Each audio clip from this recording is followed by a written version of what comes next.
संख्याओं के घन लिख दिए यहाँ पे, आपको पहले ही बता रखा है, इनको याद कर लेना, ठीक है। अच्छा, अब हम आते हैं 6.1 के क्वेश्चन नंबर फर्स्ट।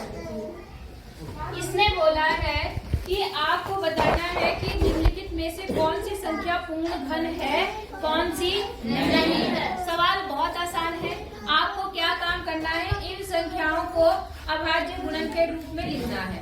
अभाज्य गुणनखंड के रूप में लिखेंगे और अभाज्य तीन के पूरे जोड़े बनते हैं तो वो आपकी घन संख्या है, और अगर नहीं बनते तो वो घन संख्या नहीं है। जैसे कोई भी एक सवाल ले लेती हूँ, कौन सा लूँ आप बता दो। पहले ले लूँ 216। तो पहले हम इसके क्या करेंगे, अभाज्य गुणनखंड। क्या करेंगे, ठीक है।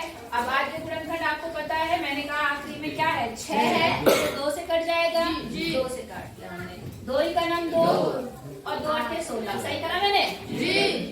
सही है? बहुत गलत है। इस चीज को तुम अक्सर गलत करते हो, लेकिन आपको ध्यान रखना है, इसको गलत नहीं करना।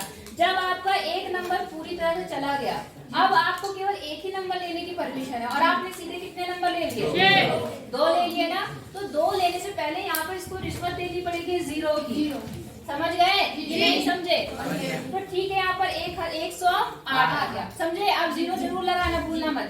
आप क्या करेंगे, फिर से 2 से काटेंगे, 2 पंचे 2 चौक, फिर 2 से काटो, 2 दूनी 4, 2 सत्ते, अब 3 से कटेगा, 3 तिया 3 सत्ते 3 27, फिर 3 तिया 9 और 3 ही का नाम 3।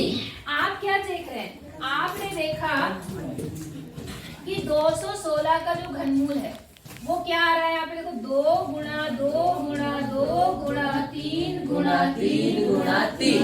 इसके 3 जोड़े बन गए जी, और इसके 3। तो यहाँ पर इसका 2 और इसका 3 पूरा पूरा आ गया है, इसलिए ये एक पूर्ण घन संख्या है, क्योंकि इसके जोड़े क्या है, कंप्लीट। हाँ या ना?